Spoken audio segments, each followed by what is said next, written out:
पता नहीं होता क्या प्रार्थना करनी है ना। नया व्यक्ति जिसने तौबा कर ली, जिसने प्रार्थना करवानी है, या उसको बोला जाता है कि तू प्रेयर कर, उसको पता नहीं होता कि मुझे प्रेयर करनी कैसे है।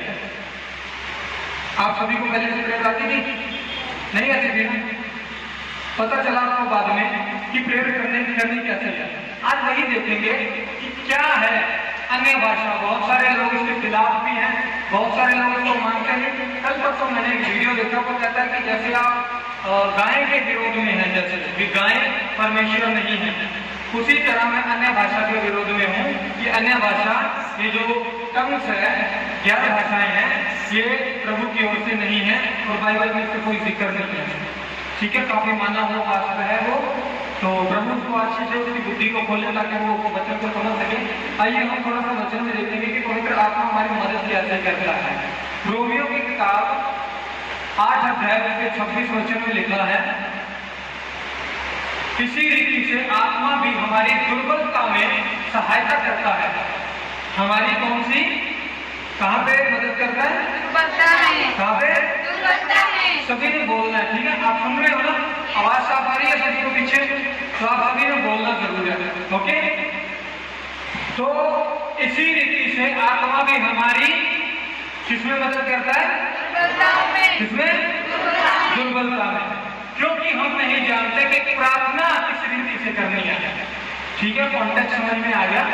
इसलिए बोला जाता है, हमें ये नहीं पता कि प्रार्थना करने का तरीका क्या है, कैसे हमें प्रार्थना करनी है। तो आगे लिखा है, परंतु आत्मा आप ही ऐसी आहें भर भर के प्रार्थना करता है। आहें का मतलब समझते हो क्या होता है? कराहना।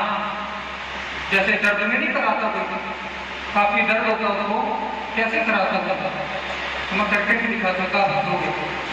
ठीक है, तो कराहना जो शब्द है यहाँ पे लिखा है इसके लिए कि जो बयान से बाहर है, वो ऐसा कराहना है जिसको बयान नहीं किया जा सकता। शब्द नहीं है उसके लिए, ठीक है, उसके लिए शब्द नहीं है। वो क्या करता है? हमारे लिए विनती करता है। अब यहाँ पे 2 पर्सन है जो प्रार्थना करते हैं। पहले है हम, जो नहीं जानते प्रार्थना कैसे करते हैं। दूसरा है आत्मा, जो खुद हमारे लिए प्रार्थना करता है।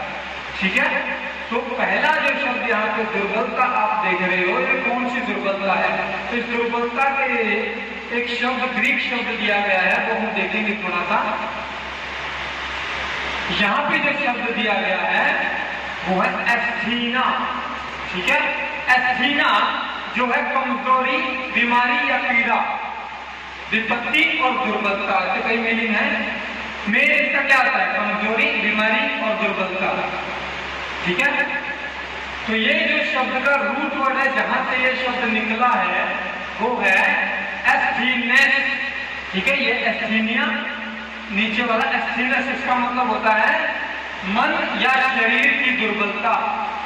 यानी कि अगर आप शरीर में पीड़ित हो, कोई चोट लगी है, कोई बीमारी है अंदर किसी प्रकार की, या किसी भी प्रकार का रोग आपको लगा हुआ है, उसके लिए, और अगर आपका मन अंदर से, आपका दिमाग अंदर से गड़बड़ में है, आप किसी एडिक्शन में हो, आप छोड़ना चाहते हो, नहीं छूट रहा, आप किसी लत में फंसे हुए हो, या किसी भी प्रकार की आपके रिलेशनशिप में, रिश्ते में गड़बड़ आप देख रहे हो, वो सारी आपके मन से जुड़ी है। किसी के प्रति नफरत है, किसी के प्रति कुछ है हमारे मन में, हम अच्छा नहीं सोच पा रहे, हम अच्छा नहीं बोल पा रहे, वो कहां से शुरुआत होगा? अंदर से, है ना? तो यहाँ पे भी गड़बड़ है। तो ये जो शब्द दिया गया, ये दुर्बलता 2 है हमारे अंदर, एक शारीरिक और एक मन की। ठीक है, वापस चलते हैं इसके अंदर, वापस देखेंगे इसको फिर से एक बार के वचन को। तो हमारी दुर्बलता में हमारी सहायता करता है। सहायता का मतलब पता है ना? तो हाथ बटाना, यानी कि आपका काम खत्म हुआ, अब कौन करेगा? जो बुलाया गया है, जो आपकी मदद करने आया, अब वो काम करेगा। ठीक है, आपका काम खत्म हो गया। हालेलुया। तो कौन हमारी मदद करता है? आत्मा। आत्मा हमारी दुर्बलता में हमारी सहायता करता है। क्योंकि अगर आप बहुत ज्यादा दुखी हो, आप बहुत ज्यादा परेशान हो, आपको समझ नहीं आ रहा क्या करूं, कहां जाऊं, कैसे बात करनी है, आपको पता नहीं चलेगा प्रार्थना करनी कैसे है। कई बार आपके पास ऐसा, आपके ऊपर ऐसा समय आया होगा कि आपको बोला गया कि आप प्रार्थना आपके दिमाग पे बोझ है, पता नहीं काम होगा कि नहीं होगा, पता नहीं मेरा ये काम बनेगा या नहीं बनेगा, उस व्यक्ति से मैंने कह तो दिया, पता नहीं वो मेरा काम करेगा कि नहीं करेगा, होता कि नहीं होता, दिमाग में चलती है टेंशन। लेकिन जब हम प्रार्थना करते हैं अपने शब्दों में, जिसको हम समझते हैं, जब हम प्रार्थना करते हैं तब हमें टेंशन होती है। जब हम बात करते हैं अन्य भाषा में, गैर भाषा में, तो हमारा जो ये सोचना है ना, ये बंद हो जाएगा, क्योंकि आपको समझ नहीं आ रहा आप क्या बोल रहे हो, है ना, आपको नहीं पता लगेगा आप क्या बोल रहे हो, लेकिन अंदर आत्मा जानता है। इसी के बारे में आगे लिखा है, इसके बारे में आगे लिखा है, और मनों को जांचने वाला जानता है कि आत्मा की मनसा क्या है, क्योंकि वह पवित्र लोगों के लिए परमेश्वर की इच्छा के अनुसार प्रार्थना करता है। पवित्र लोगों के लिए परमेश्वर की इच्छा के अनुसार प्रार्थना करता है। यानी कि जब हम प्रार्थना करते हैं तो कहीं ना कहीं परमेश्वर की इच्छा के अनुसार नहीं होती। हमारी प्रार्थनाओं में हमारा अपना स्वार्थ छुपा है, हमारा अपना फायदा छुपा है। जब हम प्रार्थना करते हैं, कई बार कैसी प्रार्थना करते हैं, जब मैं नया नया प्रभु में था तो मुझे प्रार्थना करनी आती नहीं थी। मुझे किसी ने बोला कि प्रार्थना कर, वचन बोल के, वचनों को बीच में लेके, ये परमेश्वर के अनुसार प्रार्थना है। मुझे लगा ठीक है, मैंने करना शुरू किया, लेकिन अगर मेरे अंदर कोई गड़बड़ चलती थी मेरे भाई के प्रति या किसी और के प्रति, तो मैंने उसके ऊपर वचन मारते थे। प्रभु अपने वचन में लिखा, बदला लेना तेरा काम नहीं, मेरा काम है आपको भाई से तू बदला ले, तू उस भाई से बदला ले, प्रभु तुझसे जवाब दे, उसने जो बोला उससे बोल, वो माफी मांगे आके। ये परमेश्वर के अनुसार है, ये मेरा पर्सनल सेटिस्फैक्शन है, ये मेरे बदले की प्रार्थना है।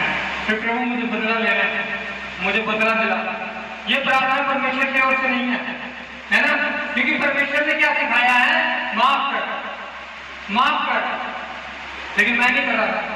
तो क्या वचनों को बीच में लेके भी क्या मैं परमेश्वर के अनुसार प्रार्थना कर रहा था, मेरी खुद की पर्सनल इच्छा में पूरी कर रहा था, है ना। हम कोट करते हैं वचनों को कि प्रभु तेरे वचन में लिखा, जो तेरे पीछे चलेगा वो अंधकार में नहीं चलता।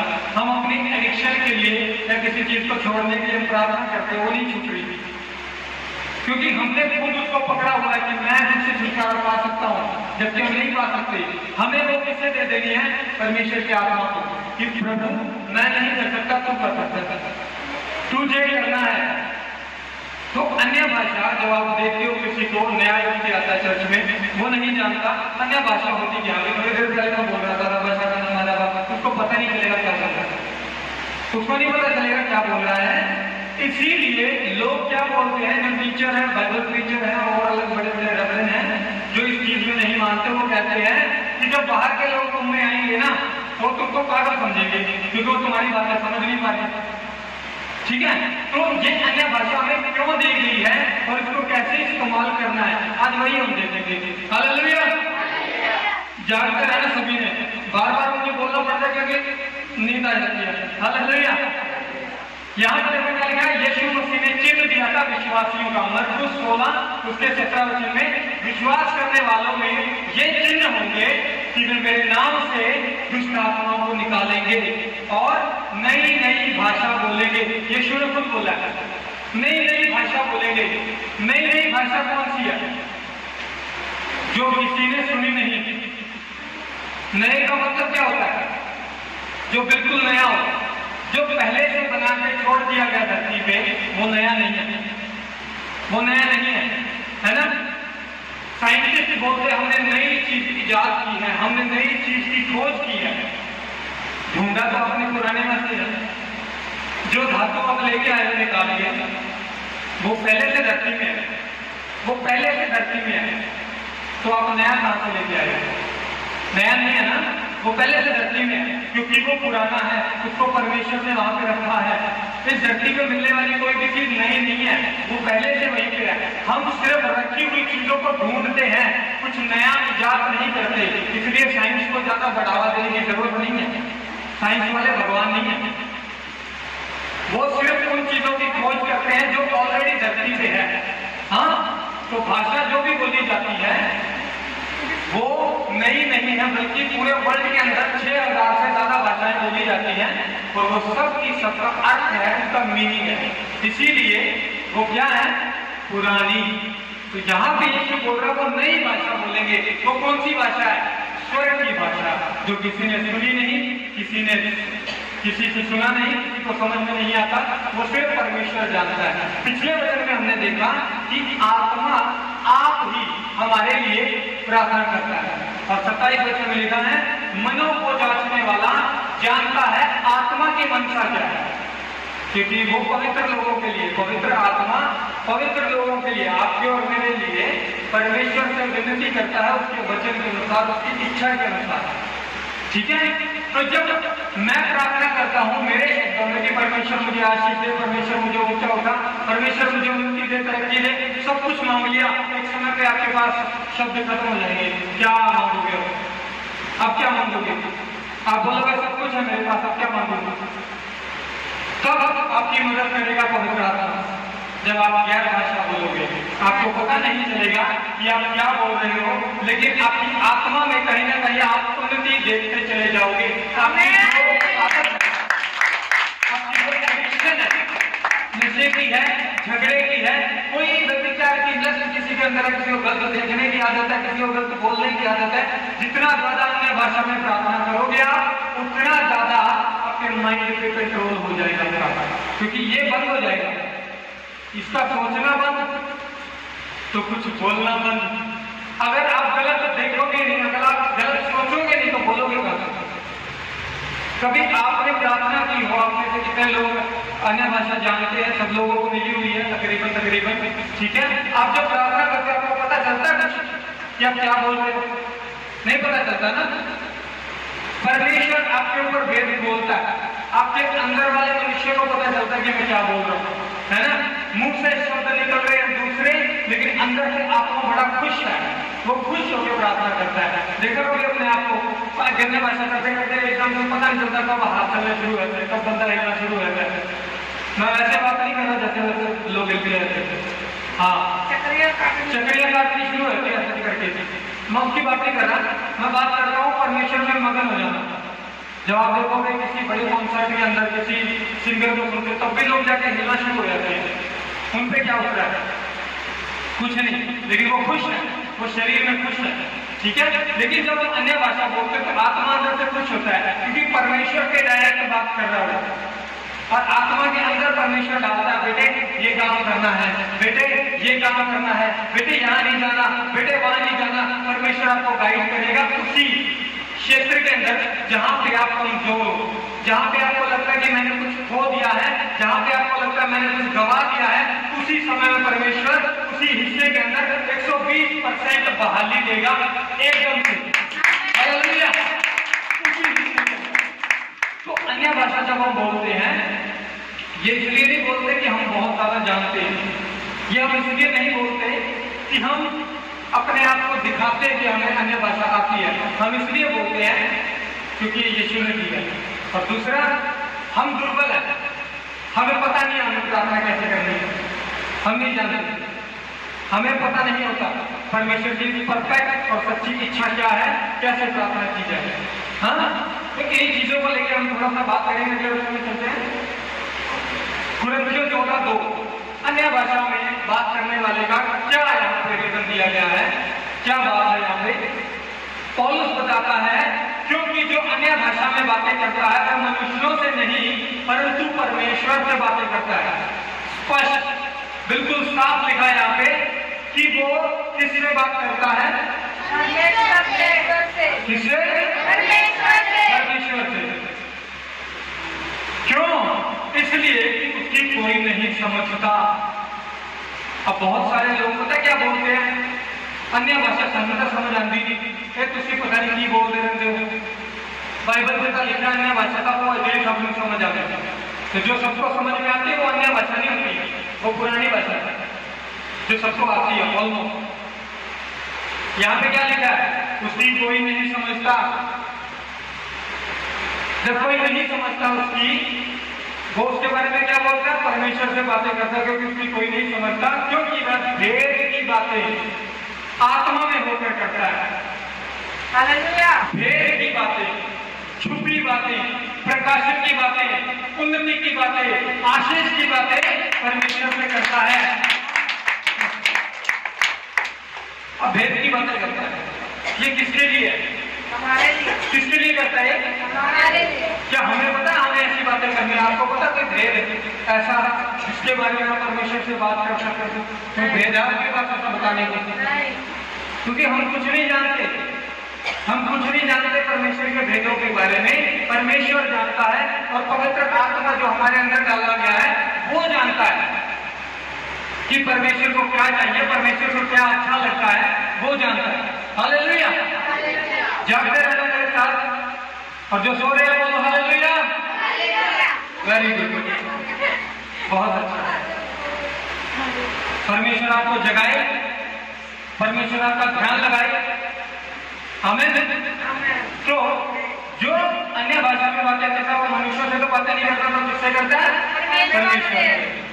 क्यों करता है? क्योंकि उसकी कोई भी नहीं समझता। ठीक है, पहला रेफरेंस मेरा यहाँ पे। अगले वचन में देखो क्या लिखा, 4 वचन में, जो अन्य भाषा में बातें करता है वह अपनी उन्नति करता है। अभी यहाँ पे मैं आपको थोड़ा सा प्रकाश देना चाहूंगा कि उन्नति के लिए शब्द जो दिया गया है, अगले दिखाना को, ये ओइकोडोमियो, जिसका मतलब होता है निर्माण करना। ठीक है, निर्माण करना, एक बिल्डिंग या एक इमारत को कंस्ट्रक्ट करना, एडिफाई, दो शब्दों को जोड़ के बना है लेक्सिकन। ठीक है, ओइकोडोमियो जिसका मतलब होता है निर्माण करना। अगर निर्माण क्या करता है? निर्माण करता है आपके चरित्र का, कैरेक्टर का। हाँ, यहाँ पे लिखा अपनी उन्नति करता है। तो आपके अंदर सिर्फ ये मन नहीं आता, ये आत्मा, प्राण और देह तीनों की उन्नति करता है। यहाँ पे ये लिखा कि जो अन्य भाषा में प्रार्थना करता है, बैक करो वापस, जो अन्य भाषा में बातें करता है अपनी उन्नति करता है। यानी ये लिखा कि वो अपने सिर्फ शरीर की उन्नति करता है, या आत्मा की उन्नति करता है, या वो सिर्फ अपने मन की उन्नति करता है। अपनी ही उन्नति का मतलब क्या है? आत्मा, प्राण और देह, आपकी शारीरिक चंगाई, आपकी आत्मिक चंगाई, आपके मन की चंगाई, सब इस एक भाषा में कंप्लीट होती है। ये तीनों चीजें परमेश्वर आपको देता है। जब आप अन्य भाषा में प्रार्थना करते हो, आपकी बीमारी जो आप अपने शरीर में देखते हो वो छू हो जाएगी। पता कैसे? क्योंकि परमेश्वर की इच्छा के अनुसार प्रार्थना है। आप उसको डांट नहीं पा रहे, लेकिन पवित्र आत्मा आपके शरीर में से खींच के उसकी बीमारी को जड़ से बाहर फेंक देगा, आपको पता नहीं चलेगा। आपको पता भी नहीं चलेगा। मैंने कई बार अपनी जिंदगी में यह एक्सपीरियंस किया है कि जब मैं बीमार होता था या कमजोर होता था, मुझे नहीं पता मुझे क्या प्रार्थना करनी है, कैसे करना है, तो मैंने अन्य भाषा में प्रार्थना शुरू की। मुझे नहीं पता था क्या प्रार्थना करनी है, कई बार तो मैं अन्य भाषा में प्रार्थना शुरू करता था। धीरे धीरे मेरे शरीर के अंदर मुझे फर्क लगना शुरू हुआ। मुझे महसूस होना शुरू हो जाता था कि कुछ मेरे अंदर हलचल हो रही है, क्योंकि स्पिरिट काम कर रहा है अंदर से, आत्मा काम कर रहा है। हालेलुया। आप इसको जरूर करके देखना एक बार। अगर आपका रिश्तेदार है वो नहीं मानता, ठीक है, अगर आपका दोस्त है वो आपकी बात नहीं सुनता, आप उसको समाचार सुनाने जा रहे हो, बात करने जा रहे हो, नहीं मानता, ठीक है, या आपका हस्बैंड, आपकी वाइफ है, कोई भी अगर आपकी बात को नहीं मानते, या आपको लगता है कि परमेश्वर उसके जीवन में इस जगह पर कोई ना कोई होनी चाहिए हलचल, आप उसको ठीक करना है, अन्य भाषा में प्रार्थना शुरू करो। क्योंकि आप नहीं जानते कैसे करना, लेकिन वो जानता है। आपकी ये कमजोरी है कि आप ये प्रार्थना करनी नहीं जानते, वो आपकी मदद करेगा कैसे आपको प्रार्थना करनी है। हालेलुया। बहुत सारी ऐसी जगहें हैं जहाँ पे लोगों ने तौबा भी नहीं किया और पवित्र आत्मा उतर आया, सिर्फ वचन पर विश्वास करके। और बहुत सारे लोग बोलते थे, हमारे पास में भी बोलते थे कि ऐसे कैसे, तौबा भी नहीं की, ये तो नकल की होगी किसी की। नहीं, नकल नहीं हुई। प्रेरितों की किताब के अंदर जब कुरनेलियस के घर के अंदर पतरस जाता है, परमेश्वर का दास, उनको वचन सुनाने के लिए, तो बाइबल में लिखा उन्होंने सिर्फ वचन सुना, उन्होंने विश्वास किया और वो सब अन्य भाषा बोलने लगे। पवित्र आत्मा उनके ऊपर आया, उस समय उन्होंने तौबा भी नहीं की थी, उन्होंने तौबा नहीं की थी। फिर पतरस ने उनको बपतिस्मा दिया। हालेलुया। तो बिना तौबा के आपका उतर सकता है, इसमें कोई वो बड़ी बात नहीं है। अगर आपको पता चले कि किसी ने अभी विश्वास नहीं किया प्रभु पे, तौबा नहीं की उसने, तो भी इसके ऊपर पवित्र आत्मा उतरा है, वो ज्ञान भाषा बोल रहा है, तो उसमें कोई अचंभे वाली बात नहीं है, ये बहुत बाइबल में हो चुका है। ठीक है, तो यहाँ पे हमारी उन्नति के लिए दिया गया है। कौन सी उन्नति? हमारी शरीर की और मन की, यानी प्राण, शरीर, प्राण और आत्मा। हालेलुया। तीनों चीजें आपकी उन्नति के लिए है। और यहाँ पे जो शब्द था आइकोडोमियो, यहाँ पे निर्माण करना, इंग्लिश में बिल्ड करना। तो जितना आप अन्य भाषा में प्रार्थना करोगे, आप स्पिरिचुअली, आप फिजिकली और मेंटली ग्रोथ करते जाओगे, उन्नति करते जाओगे और आप अपने जिंदगी में अपने रिजल्ट देखेंगे। तो अगर आप चाहते हो कि परमेश्वर आपकी मदद करे, अगर आप चाहते हो कि आप आत्मिकता में ग्रोथ करो, तो आपको अपनी आंखों को बंद कीजिए और हम प्रार्थना करेंगे परमेश्वर के आगे, और परमेश्वर आपको इसी समय पवित्र आत्मा का बपतिस्मा देगा। ठीक है, अपनी आंखों को बंद कीजिए और मेरे पीछे कहिए, हे पिता, हम धन्यवाद करते हैं यीशु मसीह के लिए जो हमारे लिए क्रूस पर मरा, जिसने हमें उद्धार दिया, छुटकारा दिया। तो हमारे पापों के लिए मारा गया प्रभु और गाड़ा गया, और तीसरे दिन मुर्दों में से जी उठा।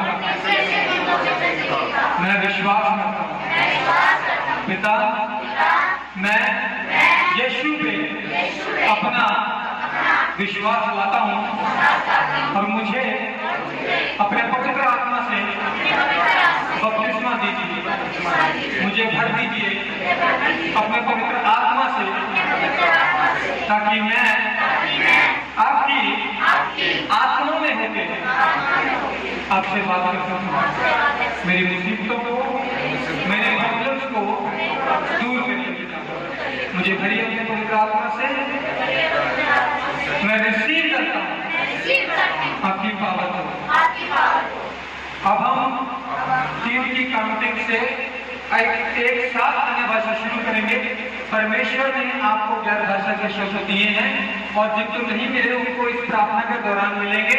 ठीक है, जो लोग बोल सकते हैं वो मेरे साथ बोलेंगे, और जिन लोगों के पास अभी नहीं है, खुदावन जैसे भी आपको सामर्थ्य देगा, आपने अपने मुंह को खोलना है ऊंची आवाज से, और परमेश्वर आपके मुंह में आपके वो सामर्थ्य भर देगा, आपको वो नए शब्द दे देगा।